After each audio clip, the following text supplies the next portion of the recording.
Le cessez-le-feu à Gaza semble plus fragile que jamais ce soir. Le Hamas annonce le report jusqu'à nouvel ordre des prochaines libérations d'otages israéliens prévues samedi prochain.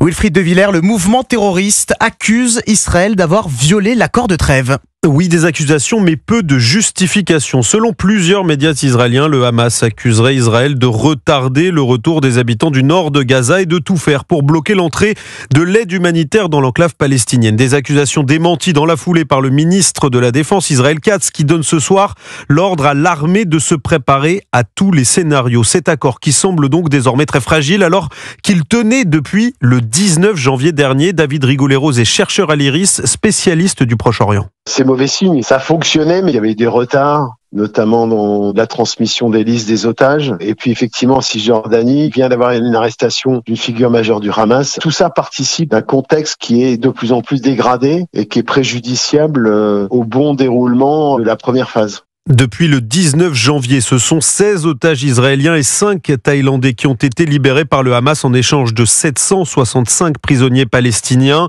Mais cela faisait plusieurs jours que les discussions se tendaient, particulièrement depuis la libération des derniers otages israéliens le week-end dernier, qui sont apparus le visage émacié et très éprouvé physiquement. Wilfried de Villers.